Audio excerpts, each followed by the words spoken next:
Great experiences build great leaders. Great leaders build great teams. This is Building Great Sales Teams.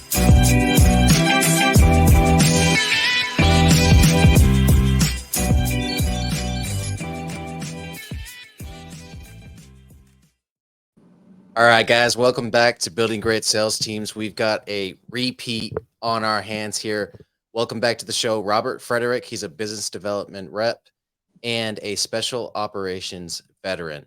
He's an expert in leadership, management, sales, and he's a cold call ninja. Welcome back to the show, brother. Thanks, Doug. Hey, man, you put it on the expertise, so I had to say it. I love that term for sure. I'm getting there, man. Absolutely. So first off, I want to congratulate you because, you're here for the second time on this show, and the prestige and the I guess level of show that this is, or I like to think so, right? You are the number 2 most downloaded episodes, only preceded by Patrick Bolanos, which has 8 more downloads than you. So basically, once we get off here, you just need to go tell your friends, hey, download my first episode on the Building Great Sales Teams podcast, and I'm sure you'll be over that. You'll get that first spot in no time. Man, that's good to hear. Yeah, I think it was just because of our Take the Call initiative and just the content in the show, and a lot of my listeners wanting to support veterans transitioning. And so I think that just created a lot of buzz, and we did a lot of promos, as well as it was part of the top episode for that month. It was part of the top episodes for the year. It was one of Ryan's favorite episodes, so he kept including it in the recaps and stuff. And so people were re-downloading it. All right, the book and the pen, man. Like, people really like that. That was a really good story. I hope you got another one for us today. We'll see. But tell me what's cooking on the cold calling side. Did you cold call in the military, and what does that look like now? I mean, a little different context. I've cold called people around the world at embassies or, other commands for certain things. And then, you just get someone on the phone and have to navigate your way to the right person that you need to talk to. And it's very similar in this kind of job. The person I call may not be the right person, but just have a nice conversation with them, be nice to them, and maybe they'll move you along to the decision maker or somebody else, or they might be the right person. You might be able to get them interested. And so not specifically cold calling in the military, but yeah, it's definitely a different venture. So who are you cold calling now? Like, who's your, what's the business that you do now? Tell me a little bit about it, and what's a good referral partner for you? Yeah, so after things didn't work out with Harry, I reached out to the Honor Foundation Network and had talked to a guy I really hit it off with, who works at Decisions, which is an automation company, software automation company, and they were hiring business development reps. It's an entry-level job, not too sexy, just a lot of cold calling and emailing, but it's what I needed. It was fully remote, and that was important to me, and so I just jumped on it. And I think one of the things about veterans is we've done so many different things in our career. The longer they've been in, the more different things they've done. And so, I didn't know how to fly drones or shoot a machine gun or drive a boat, but the Navy taught me, right? I didn't know how to cold call people on the phone and talk about automation software, but the company taught me how to do it, and off I went. So I think that's I guess underspoken about subject, because so many people think that, in order to get into sales, you've got to have this charisma, or you got to have this experience, or whatever the case is. I mean, everybody's got to start somewhere. And then that's the thing about sales too, is every position you go into, you're basically learning from the ground up a brand new product, So in your case, what was that like for you, learning? Is it Decisions is the software? Correct. Okay. Learning that from the ground up, did you have to work in the software? Was it part of your workflow? What did their training and onboarding for that look like? And so you could learn the product enough to be able to actually sell it. Well, initially there was a product training, but it's pretty involved, man. It's for people that's, have that tech aptitude, speak a lot of that stuff. My job, I don't sell the product. I just sell the time. I call the people, Mhm. see if they're interested. It's a business to business type thing because Yeah. we have programs that show us that these companies are interested in us or the things we have. So it's kind of like a lukewarm call, right? I'm calling them like, hey, so Hmm. you guys are looking for us. We're here to help. Um, the product training is important. I think I picked up on most of the product training just by listening. I heard somebody talk about listen your way to the top, right? Hmm. And it's very similar to what I did in my embassy role. I didn't know anything about what I was doing, so I just sat in a lot of meetings and I listened and took notes. And eventually, you start to hear the same threads, the same things come across, and you start to connect the dots over time. And so what I did is I just listened, and that was part of our training was to just listen to calls, just listen to good Hmm. calls, bad calls, mediocre calls. I picked up a lot just by doing that, sitting on the product demonstration, sitting on the discovery calls, listening to the prospect and the account executive go back and forth their dialogue. And so I picked up analogies and tricks and things to Hmm. say. Now I've been doing it for 7 months or so. So I think I hit my stride and I'm pretty comfortable with it and ready to just crush it this next year. What are you doing to? I mean, cold calling is no joke in any industry or any product, right? It's every day. Yeah. Basically, you have these certain marks that you want to hit, right? And then what are you doing to stay motivated every day? Or what do you do to like break up the monotony? I guess because you probably make. I'm just assuming here like 10 or so calls before you actually have a conversation with someone, and so Hmm. every day, you may be making anywhere from 80 to 90 calls, maybe 100 calls. What's your best practices for staying motivated, kind of breaking it up and just kind of keeping a good head about yourself? Because it's a tough position in the sales game. Yeah, it's not a sexy job at all, but that's another good thing about being a veteran is, I have other things that motivate me to make those calls, right? I could see if I was in my younger 20s, fresh out of college, trying to, make my name in the world, make more money. It may not be as, I might be focused on a lot of other things. But Mhm. for me, my number one priority was I wanted to work remotely and I didn't care what I did. Right. And so I just remind myself of that. Like, some days are better than others. Some days you make 100 calls, you don't talk to a single person. Some days you're on fire. But when I get down, it's just like, hey, this is a good job, good company, good people, good benefits, and you get to do it from home. So I kind of just focus on those things and kind of brings you back to center. And another thing I do is I always leave voicemails. I feel like it's a safe place to practice. I tell the new Mhm. people that. I'm like, practice on the voicemail. Odds are they're not going to listen to it. It's a good place to screw up. And so, like you said, you may call 10, 15, 20 people before you actually talk to somebody. But if you're Mhm. leaving voicemails each time, you're just verbally warming up so that when the person does answer the phone, you're less likely to get caught, with your foot in your mouth. Yeah, 100%. That's why I'm such a Yeah. big proponent of role play, because you get to Yeah. warm up for the day. Singers warm up their voice. Why would salespeople not, right? But that Right. is definitely another strategy. You might get 10 voicemails before you actually talk to someone, and now you're warm. Now you're ready to roll Yeah. by the time that they answer that call. It's almost as if you hope they don't answer on the first one just so you can warm up Right. a No, little because bit, there's been a couple days where people have answered like the first, 1 to 5 calls, and I'm like, oh, hey, what's up, Doug? Just kind of catches.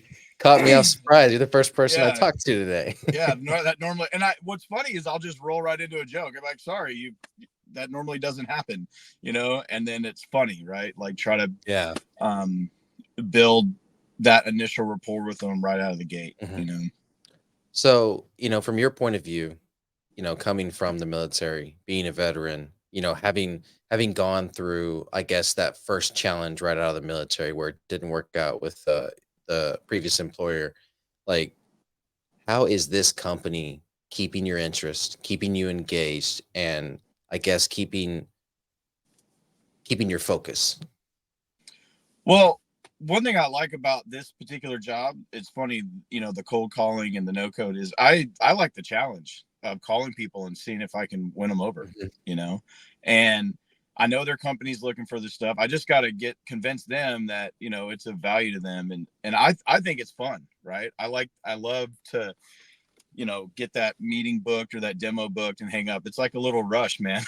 It's like a little drug. Absolutely. It makes you want to get another one. You're right. And they have a good commission structure. You work remotely. They've got a lot of good, benefits, pay time off, and other stuff. So they really do a good job of taking care of their people. And I work with a bunch of awesome people too, so that really helps. Everybody's kind of cheering for each other to win, and it's not like a cutthroat sales floor that I've heard about where everybody's kind of fighting each other.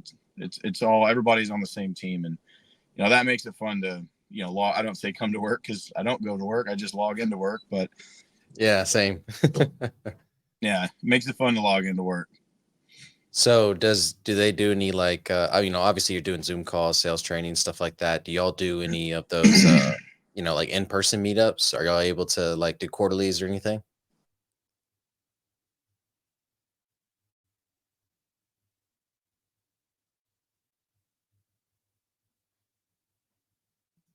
And then we do routine role plays. The manager will roll out like a new call script or just things he wants us.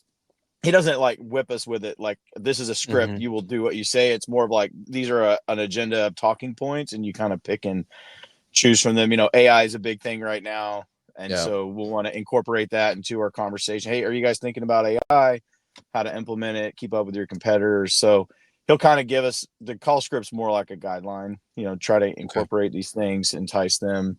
And we do call blitzes. So there's like, you ever heard of that? Yeah, absolutely. Glenn Gary, Glenn Ross, like sits. Yeah. They called them We'll sits do back in the those. day. Yeah, we'll do those during like high peak hours. Everybody will dial in and just start making their calls. And so that gives you the ability to like live listen to other people or just sit there and make your own calls, and other people can listen to you. The managers can poke in and listen and see if you need work, how your stuff's going. They can send you live notes. They'll be like, hey, mention AI or mention this like while it's happening. So those are cool. That's cool. So like, can you see everybody on video making their calls? So it creates a little energy there, or is it more like through the calling system?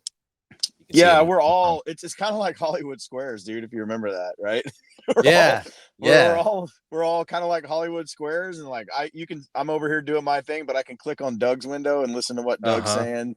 And that's then if Doug's in a conversation, I can be like, hey Doug, don't forget to mention that, I can throw you some gems if I see you're struggling for words or something. People will help out and they'll like drop you a link or something, and a vignette to share, an analogy or something. Because you know how it is, man. You can get tongue twisted real easy, right? Oh yeah.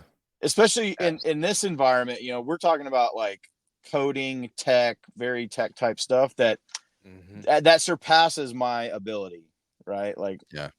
But I'm good with talking to people on the phone, and I can always revert back to, hey, Doug, I'm not the guy for that, right? That's why I called. I called because I want to set you up with the guy who can have that conversation with you. But you have to know, I call it, one of the AEs asked me, I call it 3 questions deep. And I got that from the military, but one of the guys had asked me, where did you come up with that? And I was like, well, when you're briefing an admiral, a general, an ambassador, or somebody, and they ask you a question and you don't have the answer, you just lost credibility, right? And so they ask you another question, you say you don't know, like you're done. And these people, their time, like you're lucky to be in front of them for 5 minutes, right? So if you can't get through that first question, second question, you lose that credibility. You're done, right? Like they're moving on. And so listening to the demos, the call recordings, all that has allowed me to go 3 questions deep. It essentially lets me pull my seat up to the big boy table and sit down with them, right? So they asked me a question, I have an answer. Another one. They're like, all right, this guy knows what he's talking about. And then when it starts to get too technical, that's when I can start off ramping and say, hey, let me get you on the line with Doug. He's our guy. But you got to have enough knowledge to get through those initial questions, or you're just going to lose credibility and the person's going to hang up on you, I like it. 3 questions deep. 3 questions deep. It's all yours, Doug. You can coin it and keep it. Like everything else you've given me, right? Yeah, it's all yours, man. It's like book and pen. I got 100 of those stories. You know what I mean? Like whatever. Hell yeah. Somebody can steal it and make a bunch of money off of it. I'll just write another one. So for our listeners that are interested in doing something like that with their sales team, which is, creating a blitz virtually, what is the software that you guys are using for that? Is it just Zoom, or are you guys using It's a called specialized software? no, it's called Call Blitz. Oh, sweet. Very cool. I So think, we'll have. from the user end as a sales rep, I think it's a better management and training, mentoring, coaching tool than Mhm. it is for me. I just dial into the program and make calls. Yeah. But like if you were my manager and you're like, man, Rob's really been struggling lately, you could sit there and listen to me and be like, hey man, you're not doing a good job on the front end or the back end. You're losing you're not confirming their email, like whatever, right? Like you can give me Hmm. little finesse things to help me out. It's not really like SDRs or PDRs don't use it in their daily life, but it is a way to get better, right? Right. And if you're struggling to get meetings or whatever, you can go on the Call Blitz and you can just listen to other people. Be like, man, Troy's killing it this week. Let me hear what he's got going on. Yeah. So yeah, it's a good program. Oh, fantastic. Okay. So, when we talked before, you were still technically in the military.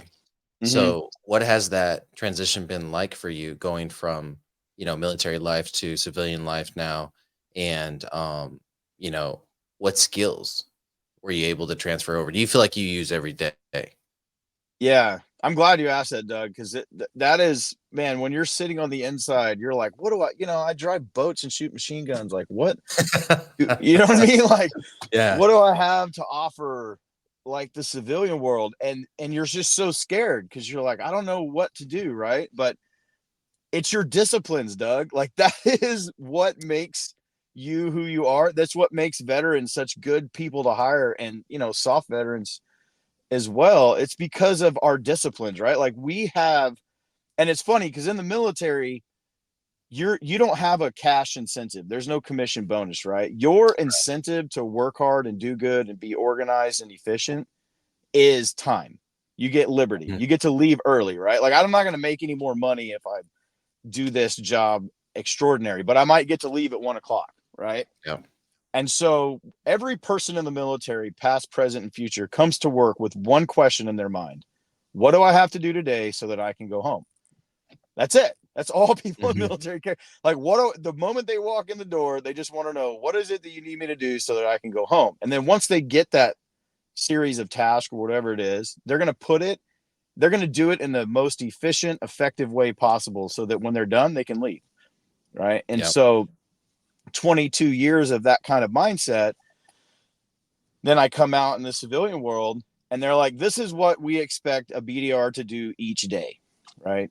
Like Mhm. here's all the tools of how to do it. Here's a training program to let you learn the job.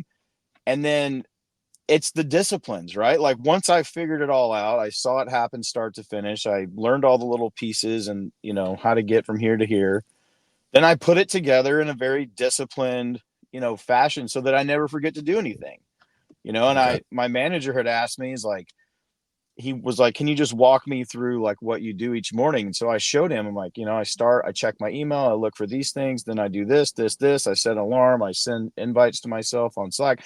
And he's like, wow, like, where did you come up with all of this? And Mhm. I was just like, nah, that's just how like I conceptualize it in my head, right? Like these are the Yeah. things that I'm supposed to do each day. And this is how to do them, and this is my process of getting through it. And so I think it's your disciplines, it's your dependability, really. Mhm. Like it a veteran can learn anything because they'll do two things. They're going to show up and they're going to try, right? And I feel like you could go anywhere in the world, any job on the planet, if you'll just show up and try and be coachable, you Mhm. can learn anything, right? Doug, you could teach me how to sell solar panels probably by the end of the week, you know? And so for the veterans out there that are nervous, just like I was about a year ago this time, just know that you're going to show up, you're going to try, you're going to be dependable, and whatever it is, you're going to crush it. I promise you, and it's going to be noticed, right? One of the guys told me, he's like, dude, one of the account executives who's a really top performer when he was a BDR was like, dude, it took me a month to book my first meeting. You booked 17 meetings in your first month. Like, that's insane. How did you do It's that? massive. And I was like, I don't know, man. I did what you guys told me to do, right? You guys showed me the process. You gave me the expectations. I learned the tools, and then I figured it out in my own flavor, and I just went to work and started doing it. And then before you know it, they're like, dang, dude, you're like doing really, really good. And then they start to ask questions like, how are you doing this good, compared to other people or previous people? And you're Right. like, and then to me, you're like, I don't know, am I in trouble? Like, isn't this what you guys want me to do? And they're like, yeah, it is what we want you to do, but like, how are you doing it so well? And they're like, I don't know. I mean, here, let me show you, right? And I'm like, Yeah. walk them through how I'm doing it, what I say on the phone, why, and they're just blown away, man. So I think so many companies that have sales teams, you know, because they don't hold them to the expectations that they set in the first place, right? And so the question is, why did they set the expectation in the first place? They set it because somebody came in and was incredibly successful by executing that expectation, right? mhm. So they set it there. They said, "Hey, this is the expectation." Then somebody comes in, and most of the workforce, you know, doesn't even do the minimum. Mhm. They get away with doing less than the minimum because, their leadership team is hearing all these excuses and everything, right? And they're basically making exceptions for the expectation, you know? And then the leadership team does it to their bosses and so on and so forth, right? And it becomes, a an amazing thing when somebody, like you said, from the military that has the discipline, that was given a set of instructions in the military and executed them with precision, and now Mhm. they're just doing the same thing they did in the military in the civilian world. Well, it's far above and beyond, even though they're just executing the expectation. You know, Right. you took what they told you to do, and then you executed it with military precision. You know, and Exactly. and and that resulted in a 17x of the minimum expectation to get that first set in the month, whatever the case was. And so I think that highlights two things. One, that's what you're going to get from veterans, that you bring into your workforce. But two, how little are we holding expectations in things like our sales programs of the new people coming in, because we're so used to people coming in and underperforming, and not having any discipline and not following the system that's set out in front of them, and therefore not resulting in at least a minimum expectation of what you set in the first place because of the top performers. And so, and it's what we all know to be true. The top performers are not the most talented. They're not, the guys with the leg up or the amazing networks, or, you know, some excuse you want to make to yourself why you're not top performing. The top performers have the discipline to execute the things that people don't want to execute day in and day out, and that's Yeah. what you're doing at the company that you're at now, which is fantastic, man. I'm incredibly happy for you, brother. Yeah. Thank you, Doug. One of the things, it's like when we go to our land warfare training, they teach you from the very beginning, you always load your secondary first, right? You load your pistol Hmm. first, because if you have to pull for that thing, you're probably in trouble, and you want to make sure it's lock loaded, round in the chamber, ready to fire, right? There's a good, if I went from a machine gun to a rifle to a pistol, I'm in trouble, right? And I need to make sure that pistol Yeah. is ready to rock, right? Like, there's no Yeah. time to chamber check, do any of that. And so I essentially took that same logic, and I view my laptop as like my rifle or my machine gun, like my primary weapon system, and my iPhone Yeah. is like my secondary. It's like my backup, right? So one of the things they were kind of blown away about is, like, in the morning, I'll check my email, check my calendar, and anything that's coming up on my calendar, I set an alarm on my phone and I Slack myself the invite, right, to in Slack, so I can just tap on the link and go right into whatever the meeting is. Okay. And they're like, why do you do that? And I'm like, because my phone is like my secondary. It's like my Hmm. pistol.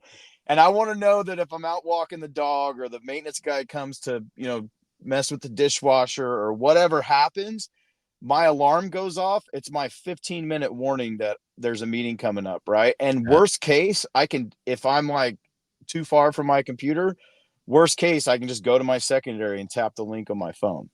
right? Ideally, I want to get back to my primary weapon, which is my computer, and be Yeah. set down and everything. But so what it does is I just cast a safety net for myself every morning so that I'm a good employee, right? Like I Mm-hmm. load up my secondary weapon system, stick it in my pocket, and no matter where I'm at, what I'm doing, if I happen to get caught and I forgot about something, I can just do it right from my phone. And so it's like I think veterans will just take training like that and just apply it to a different setting, right? Like I'm not in land warfare right now, but this is like my primary weapon. That's like my secondary weapon. And you treat it like that, and you do these disciplines and rituals each day that you've always done. And, I think you're going to show that to a veteran and he's just going to crush it and not even know that he's crushing it. He's just going to do Yeah. what you told him in his way. And then he's going to look back in a month or two and realize that he's probably outperformed everybody around him and he wasn't even trying, right? Yeah. Just doing what he was told, right? Mm-hmm. Just It's like, executing. you're always on time. It's like, yeah, aren't we supposed to be? It's like, yes. Yeah, yes, you are, right? But it's like, but other Yeah. people are not always on time, right? But Yeah. so you're like, all right, well, what I'm always here. And yeah, I just think those are good qualities. And you don't have to be a special forces operator, a Navy SEAL, a Marine recon. You don't have to be Yeah. like this crazy stuff in the military to have these qualities. Just be on time, look presentable, have a book and a pen, and try. That's really all you got to do, man. 100%. And one of the things you said earlier is be coachable, And I be think coachable. because y'all had to develop these disciplines with the understanding that, like, hey, if I don't develop these disciplines, it could cost me my life. It creates this depth of conviction and motivation, you know, that now as a veteran you can tap into at any time. And honestly, you probably not even tapping into it. It's just your operating. It's your minimum operating system. You're doing everything. Like if you don't do it, it could cost you your life. And Right. most people would view that as stressful or a lot of pressure or whatever the case is, but this is how you guys were trained. And again, this is why I think hiring veterans is such a cheat code, you know, Oh, it is, man. especially especially right out of the military, because they're operating at that level, where if they don't, if they make an excuse or if they're late, it could cost uh them their life or worse, their friend's life, Yeah. you know. I think So another thing is we're just naturally goal oriented and we're mhm, winners. We're competitive, right? And so if you say, Rob, I want you to make 70 calls a day and book 3 meetings, you know what I heard? I want you to make 85 calls a day and book 4 meetings, right? yeah, Like whatever you tell me is the expectation, I'm going to exceed it just naturally because I want to win. And so you get a veteran, he's probably goal oriented, organized, disciplined, and he just wants to win at whatever it is, just wants to do good, right? And what I'm seeing out in the civilian world, not in my job. I mean, the people I work hmm with are all awesome, but talking to other people from the Honor Foundation and hearing, my buddies who are all getting out, that's not common. It's not common in today's world to have people show up, try, want to win. There's a hmm struggle out there to find good, talented, motivated employees. Yeah. yeah, you're telling me I consult full time probably for 4 companies now, and that's a daily conversation: is how to get better people, how to get better people, how to get better people, Hire and some executing. veterans, bro. 100%. That's it. That's it. That's how you get better people. 100%. And then it's about marketing it too. Like we hire veterans, just say it in the ad. I think Yeah. that's a huge deal. And anytime you support the military in any fashion, veterans are always going to flock to you. So when you look at Yeah. your nonprofit initiatives and stuff like that, make them about veterans transitioning, or make them about a military nonprofit. There's a ton of them out there that are great, especially the more localized ones. I feel like you're going to have a bigger impact in. So I think that's a good idea for our listeners to start getting into that. And it helps if you're a veteran yourself. Veteran owned is huge. If you're not Yeah. taking advantage of that title, then you need to right away. If you So don't want to hire one veteran, right? Just give it a beta test. You know what I mean? See what happens. you're not gonna need it. You better load them up if you can. All right. So, one of the things we talked about was the book and the pen on the last episode, which is a great short story that you put together. Yeah. How is your writing going? Has that suffered from the full-time position, or are you still writing? Have you been putting it out there? Because we talked about, you publishing those and then putting together a website. So how has that been going? No, it has suffered, man. It's just so much going on. That's like the first Mhm. thing. I mean, my brain's always working. I'm always thinking of stuff, but like Yeah. actually committing the pen to the paper, Mhm. I haven't done much. But I've written a few stories. I think you'll like Why in the Hat. Okay. And I've got Sniper in the Bush. I think is a really good one. I've got quite a few like thought out. Some of them are already written, Mhm. but I haven't done much with it lately. Maybe this will be the inspiration I need to do some more writing. Hell yeah, man. It's so easy to create a blog, you know what I mean? And start putting them on the blog and doing a once a week story or once a month, even a once a month story, you know? Well, And what I then thought about, Doug, was sorry to interrupt. Was like no, you're good. if you actually cut out the book and the pen of that podcast, I Mhm. think it was like maybe 7 minutes or something, Yeah. very short. And I was like, what if you just did these like 10-minute podcasts that are just like wisdom bombs? It's like book and the Mhm. pen. You just like tell the story, the lesson learned, and you just do them in like little 5, 7, 10-minute knowledge bombs. Because with the Yeah. attention span of the world today, people don't have, the Yeah. time to listen to an hour-long podcast, right? But they may jam a 10-minute podcast on their way to work or something. So I thought about going that route. I thought about reaching out to you for help, being like, what if we just do these mini little podcasts, and just Yeah. attach the story, the written text, on the website, so there's like you can Yeah. read it, you can listen to it. They're short, easy, they hit home, good little lessons. It would be so easy for you to do. And then where it would hit really well is TikTok, or YouTube shorts. Yeah. Like Well, that that's would why I thought of that, dude. It's because like, I don't even my own self when I scroll through social media, I'm just like, I don't even on YouTube, if I want to look up how to cook something, I go to the shorts now. You know what I mean? I just need the time, the temperature, and the basic process. Like, I don't need the Right. whole 10-minute, I just want. And so I was like, how do you capitalize on that? Maybe some short snippet stories would be good. Yeah, I don't really do recipes, but all my inspiration comes from TikTok. My wife always laughs at me. She's like, all your TikTok is food and meat. You know what I mean? And Meat. I'm like, yeah, it's Yeah. the greatest. Like, all I do is Yeah. get Those, hungry all day. those brisket pics are awesome, man. Yeah, exactly. Okay, so yeah, I would agree with that. Like, if you put together a podcast, and all you did was like one short story a week, even if you did some reruns and stuff like that, a part one, part two, part three, that type of stuff. I mean, I feel like it would just crush. But I am very curious for our listeners about the sniper in the bush. That sounds like a cool as shit story. Can you tell us that real quick? Yeah, actually, I can. And it comes from a very hard lesson, man. So when I was a fairly new chief on the West Coast, I went into the Chiefs mess and I just always had something to say about everything, every topic. It didn't matter what it was. I just felt like I needed to give my 2 cents. And I'm persuasive, right? And I swayed a lot of conversations, but looking back, the majority of those topics and conversations I injected myself into were like irrelevant to me, right? It didn't involve me, my family, the people that work for me. I was just giving my opinion about the other guys and the other troop down the hall or whatever, Mhm. right? And so over time, my words lost their impact. And then a few years later, I'm there fighting for the big award, the Sailor of the Year award for one of my people, and I lost. And I realized I had a good Master Chief who's a good mentor of mine. He told me, because he's the guy that never talks in meetings, rarely, but when he does speak, everybody listens.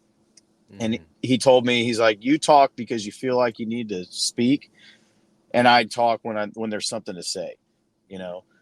And that really hit home to me because it was like, man, I kind of talked myself out of, you know, what I came back and realized is that I won when it didn't matter and I lost when it did. I was like a machine gunner instead of a sniper. I'm out there. If you've ever fired a 50 cal, Doug, I can put the target out there wherever, give you a 100-round can, and you might hit it 3 times, right? Because that gun's just so violent and it's moving around. And so it's like, I kind of looked at the ammo as like my words, right? If you're just going to spew your words out, you know, some of them will stick. Most of them are just going to go into thin air. And then when the time comes for you to really need to make that shot, you're out of rounds, right? You shot them all. Yeah. And then I kind of looked at the Master Chief, who was my good mentor and good friend. He was more like a sniper. He took that same 100 rounds that Doug and Rob shot off into the universe, and he de-linked them, and he put them in a magazine, and he covered himself up in a bush, and he laid and he waited for the right target, the right conditions at his time, his choosing. And every time he fired that rifle, he hit bullseye, right? So his 100 rounds counted.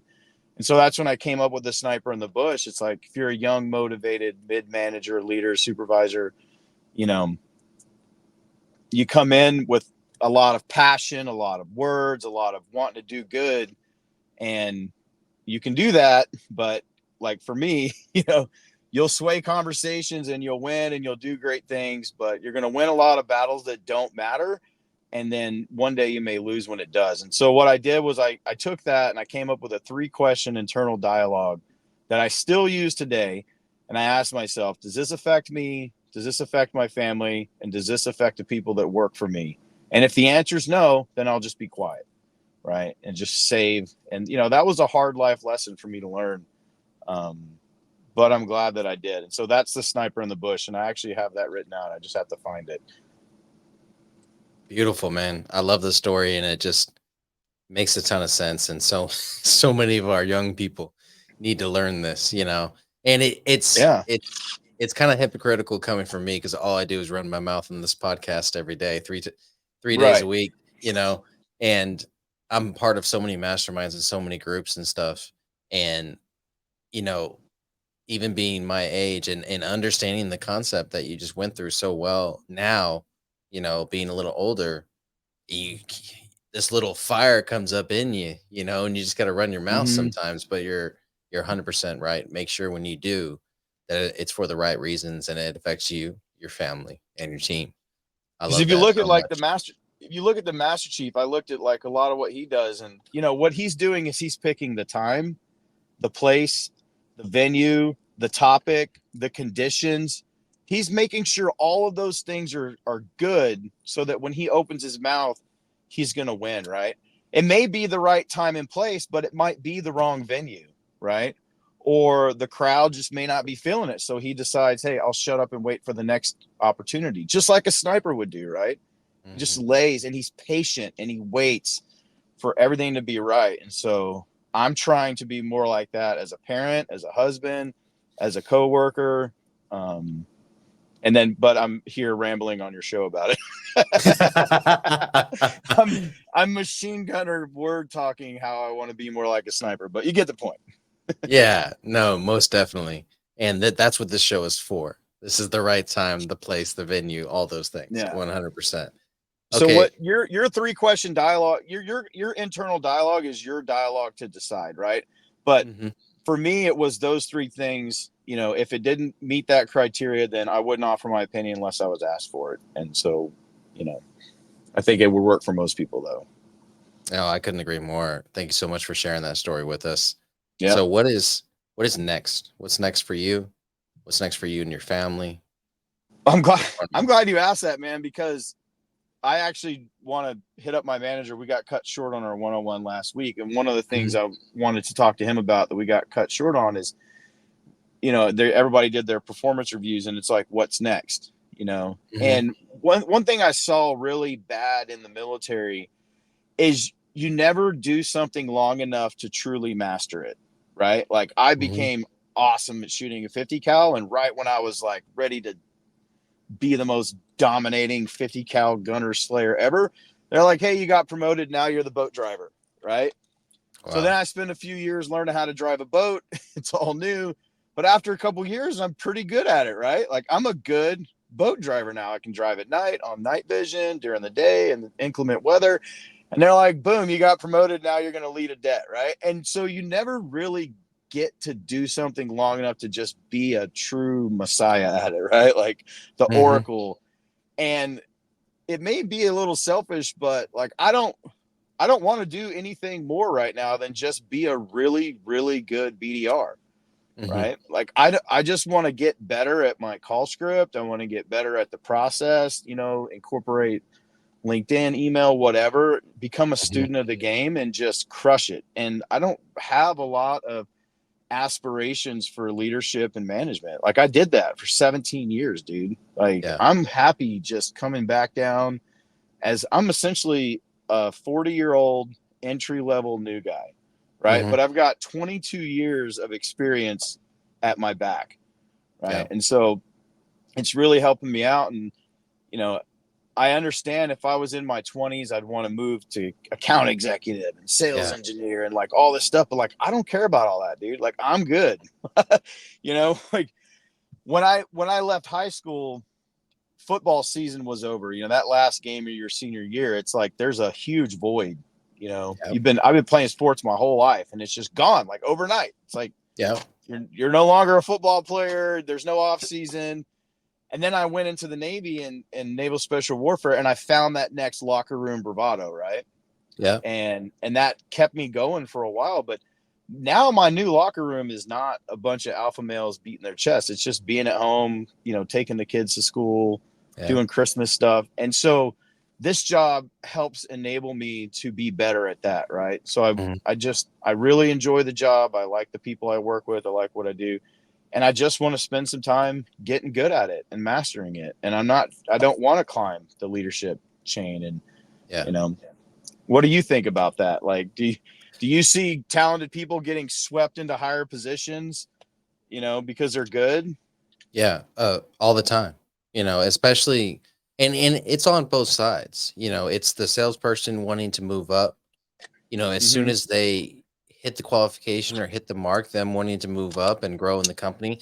But it almost creates this momentum to where if they slow down to like even normal amounts of time in that position, to where they feel like they're being underutilized, they're not appreciated, that they're not moving up fast enough, they're not growing. We've created so much of this growth culture or this ambition and success and entrepreneurship culture that it's like, oh, anything else is not good enough. And what it does is it creates this and we're getting out of the hustle culture now, but it creates this culture where it's not conducive for a family. And I relate so much to what you said because it is my dining room table, my house is now my locker room. And Right. and it is. And that's the Doug jungle, converse man. yeah, the conversations we have are about life and what the kids are dealing with and what my wife is dealing with and we're all coming together sharing our war stories for the day, you know? Yeah. And we get to vent, we get to learn from each other, we get to create a camaraderie. I mean, we're the Mitchells, Yeah. and so it's That's like that's our awesome. team now, And so when we go out the next day, we're only ready for that day because of the conversations we've had at the dinner table the day before, you know? And I relate so much to that. And so now being a full-time consultant instead of a leader of 50 to 100 salespeople, I can control that, Now, if I want to go be partner in 5 or 6 other companies and be on the board and act as their CSO, they're gonna have a lot of control of me and my time. Right. Because I'm gonna have equity in the company, I'm gonna have all these interests and everything. And so I can do that to a certain degree. But if I still want to maintain my locker room at home, then I'm gonna need to be less ambitious with how much money I make or how many positions I hold or how high in the different companies these positions are. I'm gonna have to be very calculated with my work, essentially. I 100% agree with you, man. Like in the Honor Foundation, they prepare you to go wherever you want, right? And a Mhm. lot of people go into those because we're perfectly like account executive, senior Yep. management, director. You could throw us right in with a few months of training and we'd crush it, right? But a Mhm. buddy of mine, he went that route. He went that, senior account executive director route. He's got a 150K plus job. But you know what he also has, Doug? 150K plus responsibilities, Yep. 150K expectations, right? And like I don't have those things, right? I'm an entry Mhm. level new guy. It's just me, my laptop, and my cold calls. Like that's what I have Yeah. to do. Now I have entry level pay, but I also have entry level responsibilities. I have entry level expectations, Yeah. and that allows me to separate my work and my home life, right? Because at Mhm. 5 o'clock, I can shut my laptop. I'm done till tomorrow. No one's called. The company's not going to live or die on the big deal that I'm not working on that stuff, right? That's not my Right. responsibility, right? My job is to make cold calls during business hours, to people on the Yeah. phone. And so it really it's really like you got to ask yourself at the core, like, what do you want, right? Like, I didn't want another locker room. My locker room was going to be at home. Some guys, they're younger. They may be getting out 6, 8, 10 years. They may still have that drive and everything. They want to go work FBI, DEA, Customs Border Protection. It's about Yeah. what you want, right? They may not have kids or a wife or anything. They want to go run a gun, do it, right? So you Yeah. got to kind of ask yourself, like, what do you want? And then build your that's what I would tell veterans is like decide what you want first and then build your life around that, right? Like if your locker room is to be home and like everything you just described, then you Mhm. probably don't want to take a $200,000 job being the COO of a company. You're just trading one drug for the other. You just took off your uniform in special operations and now you're the big man at a company, right? Yeah. So I think you got to ask yourself, like, what's your next locker room or what is your locker room? You know? Yeah. I got 5 years left with my daughter, and then it goes up a couple years for every kid after that. But at the end of the day, maybe 9 years total with my kids, where they're home and I get to enjoy being a parent. Yeah. You know, And they actually It's- like you. yeah. Well, I got like my daughter's on that precipice right now, but now I'm lucky we have a great relationship, but yeah, the boys are definitely gonna be, ready to throw down with me in the backyard, and I'm ready when it happens. Let's do this, Maybe not when Yeah. they're in their 30s, but now I am most definitely ready.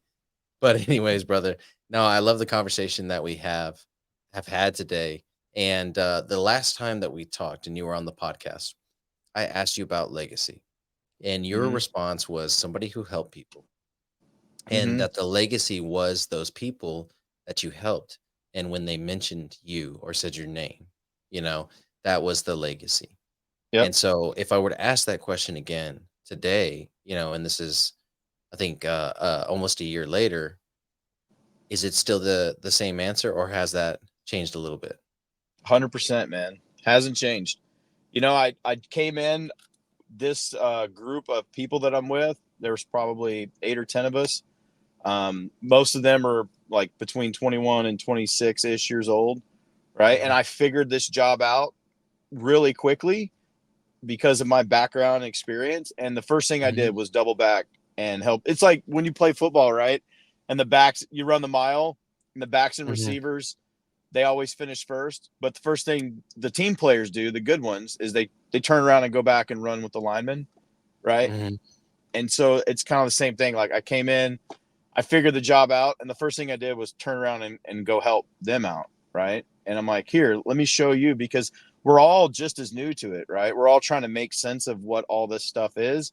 And so when somebody just takes a moment to be like, hey, I had that same issue. I click this, then this, then this, and they're like, so it's been recognized that, we're just good team players. We want everybody. I don't have like I'm not trying to cutthroat anybody. You know what I mean? Like Yeah. it genuinely makes me happy when I see other people succeed.